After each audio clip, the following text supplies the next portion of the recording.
Hello and welcome or welcome back to my channel. If you are new here, my name is Whitley. Today I'm going to be talking about my top 10 of 2020. 2020, let's be honest, was a dumpster fire, but I read some killer books this year and am so excited to talk about them. So after more consideration than was probably necessary, I have ordered these books. I'm not 100% confident in my ordering, but we're gonna go with it. And if you happen to see me looking down, I am looking at my journal to my notes. You like my office stickers? Aren't they so cute? I love my office stickers so much. My big ol' Hufflepuff, super cute too. Anyway, to the books. At number 10, we have The Silent Patient by Alex Michaelides. I absolutely could not put this book down. It is about a woman who ends up in a mental institution after she kills her husband, and she does not speak another word after this incident happens. And we actually more so follow the doctor who is treating her. We get to see into his life and his relationships, and at the end how it kind of intermingles with this patient's. This book was so mysterious, and there were so many parts in the book where you're like, what does this have to do with the hospital and the patient? Like, not that I'm not enjoying learning about this doctor's life, but I'm kind of more interested in the silent patient. But man, once you hit to the end, it all makes sense, and it was just so well done in my opinion. I actually listened to this book on audio, and I was listening at work while doing my little tasks, and I literally had to pause this book when the huge twist came up and just process for like 2 whole minutes, just like, what did I just hear? And it was so good. My mind was blown. I did not see it coming at all. The ending was kind of a letdown because you're like, really? Like that's what's gonna happen? But you do kind of get like a satisfaction at the very end. All of the loose ends are tied up and the whole story is complete, and it is just, it was so good. I loved it so much. It definitely is more of a slow burn mystery, more so than like a thriller, but I don't think that took away of my enjoyment at all. If you enjoy mysteries and out of nowhere twists, and maybe if you've read it you did see this coming, but I definitely did not. So if you like mysteries, I definitely recommend you check this one out. At number 9, we have Home Before Dark by Riley Sager. This book was so creepy and so eerie, and I just flew through it. I was eating it up. So we follow this woman who, as a child, lived in this really creepy house for like a week. And after that, her family ends up moving out, and her father writes a best-selling novel about their experience there, pinning it all on paranormal demonic activity. And the daughter grows up hearing all about this and not really believing any of it, and she doesn't have any real recollection of what happened at this house when she was a child. When her father dies, she ends up inheriting the house, and she actually goes back to see if she can maybe dig up old memories, and if nothing else, get it restored so she can sell it. And oh boy, once she gets there, stuff starts happening that kind of makes her skeptical of her not believing what her father wrote, because some creepy stuff starts to happen. And what I absolutely loved about this book was it went back and forth between the House of Horrors, which is the book that the father wrote about the week-long experience that they had at this house when she was a child, and to present day when she is actually at the house, and they just bleed together so well. Like, something will happen in the House of Horrors book, and then immediately like the same thing will be happening to the girl in present time, and it just goes so smoothly back and forth. I absolutely loved it. There were some parts in this book that legit gave me chills. Like, I was in my kitchen in the middle of the night one night, and I was giving myself the heebie-jeebies just thinking about some of the things that happened in this book, and I like ran back to bed. I was not having it. And I think the fact that we kind of get 2 books in one made it go by that much faster, and it made it such a more enjoyable experience to read. And throughout this whole book, you're thinking like, is it paranormal? Is there an explanation to what is going on here? And throughout all of the twists and the turns, and there are a few of them, you never really get the answer, and I love that so much because I have never read a book where at the end it's not like definitively one way or the other, and with this you're kind of left questioning, and it was just so good. If you like spooky houses, mystery, thriller, is it paranormal, is it not paranormal stories, I highly recommend this. Phenomenal. At number 8, we have Heartstopper by Alice Oseman. Oh my gosh, this graphic novel was just so adorable, so fluffy. So this is a graphic novel about two boys, Nick and Charlie, who go to high school together. Charlie is already out and he has this huge crush on Nick, and they end up meeting in class and end up becoming really close friends. But as they spend more time together, they both kind of start to realize that they may have feelings for one another. And Nick isn't quite sure how he feels. He is trying to deal with the internal struggle of, I mean, do I just like this guy as a friend? Is it more? And he is just trying to figure those feelings out, and it is so cute. I love these two characters so much. They are so fluffy and I just want all of the best for them. Charlie really struggles with anxiety, so I really related to some of the passages in here, and Nick is just the sweetest, cutest teddy bear, and I love them. I read through this in like an hour straight because I could not put it down. I read it in one sitting. And I'm not going to tell you any more about the plot because it is pretty short, being a graphic novel, and I don't want to ruin anything. I don't want to give you any spoilers. I just want you to go into it blind knowing that it is super cute, super gay, super relatable, and if any of those things sounds like your cup of tea, you should definitely check this out. At number 7, we have Throne of Glass by Sarah J. Maas. I just loved that rhymed so much. This book is just so magical. The premise immediately intrigued me and I knew I had to pick it up. So we follow this young assassin named Selena, who used to be the best assassin in the land, but she gets imprisoned when she is offered a chance at freedom by competing in this competition against like 20 plus assassins, hardened warriors, to become the new royal assassin. She gladly takes it. But once at the castle, she not only has to worry about winning this competition, she has to worry about staying alive because competitors are showing up dead left and right, and she kind of goes on this journey to try to find out who is killing these competitors while also trying to compete and win. So we get some mystery, we get some badass feminism, we get some palpable chemistry. I mean, so good. I can absolutely not wait to continue this series.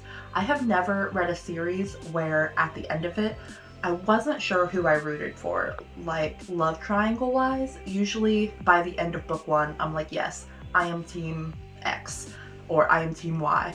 No, this one, I don't know. Like they are both so adorable in their own ways, and I just can't wait to continue to see where my allegiances will lie. At number 6, we have The Black Flamingo by Dean Atta. This book is so important and so empowering. We follow the life of a half Greek, half Jamaican, gay college student named Michael. And he spends most of his life struggling, trying to figure out where he fits in. He feels like he's not black enough, he feels like he's not Greek enough, and he is just struggling to try to find his place in the world. Aren't we all? We get glimpses into Michael's backstory, struggling with his sexuality and trying to come to terms with who he really is and how to tell his family. I thought it was so cute that this little boy just wanted to play with some Barbie dolls, and it kind of broke my heart when some of his family members told him that that wasn't okay. Because it totally is. But once at university, he finds this group at his school centering around drag. And there he kind of finds himself and accepts himself. This book is so beautiful. It's written in verse and it is actually based on some of Dean Atta's real life experiences. And I listened to it on audiobook, which Dean Atta actually narrates, and it was just so beautiful hearing him speak his words. And the story itself was just so inspiring and amazing. This book is a prize winner for a reason. It is breathtaking. And if you like books in verse or coming of age stories about coming to terms with who you really are and great representation, you should definitely check this one out. At number 5, we have The 7 Husbands of Evelyn Hugo by Taylor Jenkins Reid. This book was so beautiful and so lovely. We follow the life of Evelyn Hugo, a Hollywood star who has been in the business almost her entire life. And we start the book with Evelyn being like 70, and she gets in contact with this one journalist, and she's like, I want you to tell my story, because she is very closed off from the media and they don't really know a lot about her, and she's ready to change that. So we go back and forth between present day, where she is telling this journalist her story so she can eventually publish her biography, and the past, where we get the life of Evelyn Hugo and how she ended up with 7 husbands and who her one true love was. This book was so breathtaking and heartbreaking, and if you know, you know, because I bawled.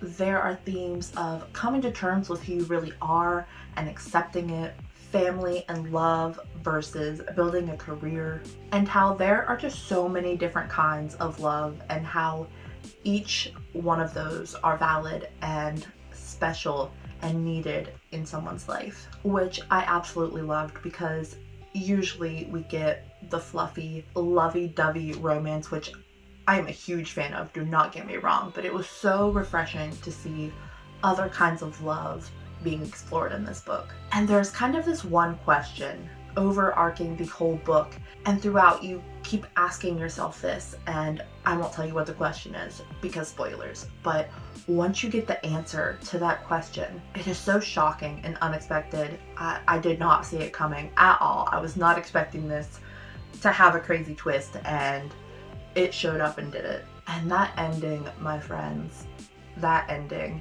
broke my heart. It was so beautiful, so crushing. I feel like I could go on and on about this book. It was fantastic. I could not put it down. It was so well written, and the characters felt so real and diverse, and I was so invested in their lives. And I think that's how you can tell when a book was really good. Like, the characters stick with you, and you feel their pain and their joy along with them.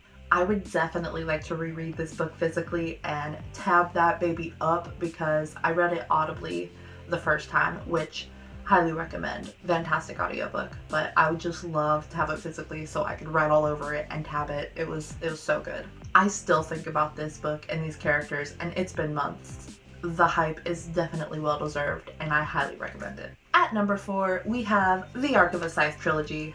I know I'm cheating. There's clearly 3 books here for 1 spot, but it's my channel, my rules. I'm gonna do it anyway. I'm just gonna hold up Scythe since that's mainly the one I'm gonna be talking about because of spoilers, and I don't feel like holding up all 3 of them.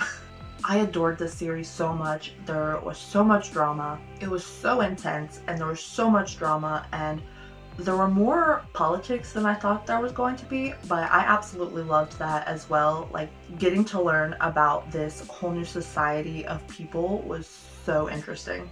It honestly kind of reminded me of Star Wars in that way. Like, there's this new order that comes in and tries to take over and rewrite the rules, and then there's the old order who are trying to defend the old ways and keep control. If you don't know what the series is about, we are in a world of total utopia. There is no natural death, no sickness, but since there is no natural death, there has to be a solution for population control. And that is where the Society of Scythes come in. They are people that are trained to randomly kill these people, which they call gleaning. Gleaning is permanent. You are gone. So we follow these 2 teenagers, Rowan and Citra, who are recruited into the Scythedom, even though they want no part of it. And we follow their journey through their apprenticeship and through this corrupt system that is the Scythedom.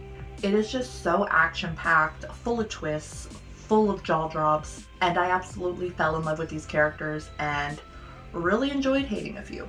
I also have to shout out The Toll, which is the last book. Even though it was probably my least favorite, it gets a huge gold star from me because there's actually a non-binary character in here, which I have never previously read about, and it was so interesting, and I think that representation is so important, and I just have to give it up for The Toll for giving us this super unique and interesting character. And even though this was my least favorite, God, that ending.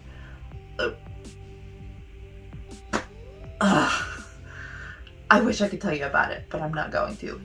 Just read it. It's so good. So good. Heartbreaking, sad, happy, amazing. All of the adjectives. I could spend a whole video talking about this series, but I digress. Long story short, absolutely amazing. Highly recommend. Ladies and gentlemen, we have come to the top 3, the creme de la creme, cream of the crop. I am so excited.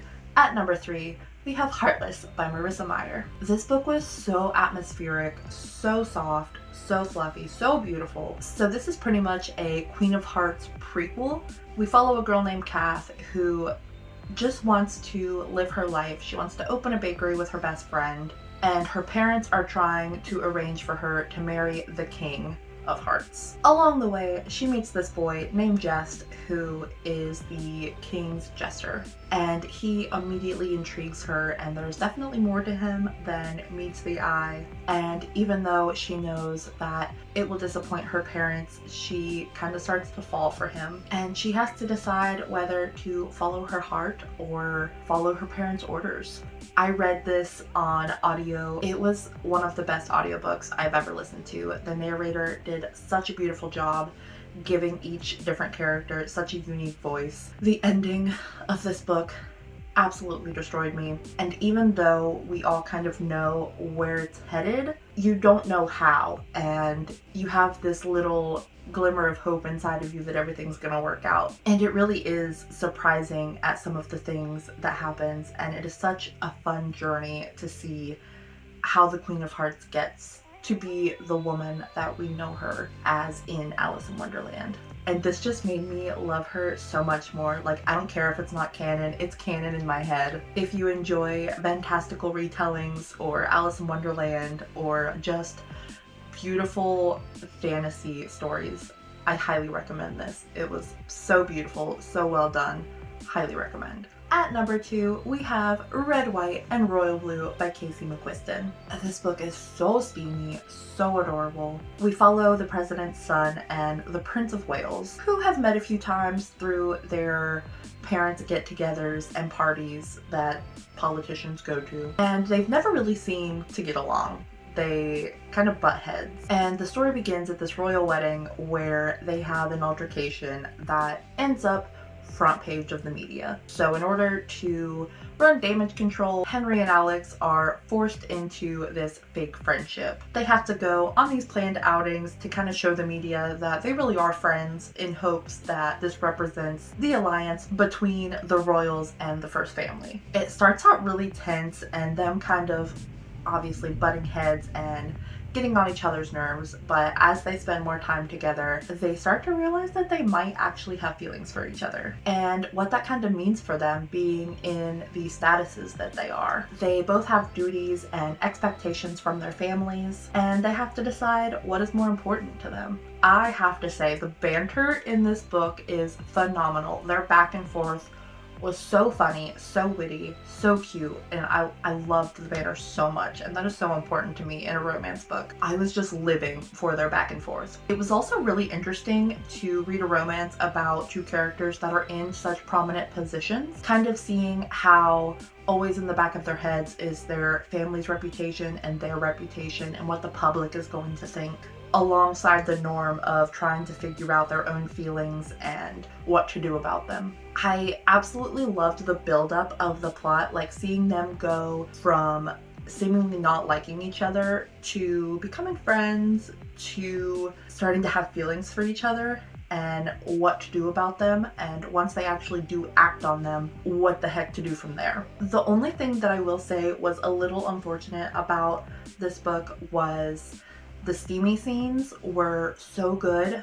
until they cut to black. And we did get some juice, but, and I don't mean to sound like a perv or anything, but I wish it would have gone further. There was also this one thing we find out about one of the side characters, that they did something absolutely disgusting, and it was just kind of glossed over in my opinion. It wasn't made a big enough deal out of, and that kind of sucked as well. But other than those small nitpicky things, it was absolutely fantastic. I wanted to reread it as soon as I was done with it. I mean, I tabbed it up, I highlighted, you like my tabs, they're red and blue, you get it? It was just such an enjoyable story. And if you want a cute, gay, dramatic, political, but even if you don't like politics, because I don't, story, then this is definitely for you. Drum roll, please! At number 1, we have Get a Life, Chloe Brown by Talia Hibbert. This book was just so sweet and so steamy, and I absolutely adored it. I cannot tell you how much I love this book. So we follow, of course, Chloe Brown, and after a near-death experience, she creates this list of things that she needs to do to get a life, because she has lived a very sheltered, inward life up until this point. So she decides that she wants to move out of her parents' house and into her own apartment, and there she meets the superintendent of the apartment complex, Redford. The first time they meet and the few interactions after that, their personalities kind of clash, but Chloe actually ends up recruiting him to help her check off some of her Get a Life list items. And that's all I will tell you about the plot. I loved how there was so much internal struggles and anxieties written out. That makes me sound like a masochist, but it just made the characters feel so real. I love that we got dual perspectives. So we got to get inside the mind of Chloe and Redford and how they were feeling and how each of them were dealing with their own anxieties about themselves and their pasts and how that was affecting how they interacted with each other. And oh my goodness, I just loved Chloe so much. She's such a strong individual. She deals with chronic pain and she internally struggles with constantly being a burden to the people around her. And just reading about everything that she has to go through on a daily basis just to get up in the morning broke my heart and just really showed how strong the character she is. And I absolutely loved the plus size representation that we got in Chloe. Seeing how attractive and sexy Red found Chloe was so heartwarming, because plus size people are always told, you know, like, big is beautiful and it can be sexy, but actually reading about it and seeing it is just so empowering and inspiring, and it just made my plus size heart soar. I loved it so much. I absolutely cannot wait to read the rest of the Brown sisters books. I have Dani Brown and cannot wait for Eve Brown to come out this year. If I had to guess, they will probably be on my 2021 list, but we will see. That is it. That is my list. Those were my top 10 books of 2020. I had such a fantastic reading year. I read 56 books and these were the cream of the crop. Let me know if you agree or disagree about any of these books being in your top 10. Let me know what your top 3 favorite books of 2020 were. If you liked this video, be sure to give it a like and don't forget to subscribe. I hope you have a great day, a great week. Continue to stay safe, and I will see you in the next one. Bye.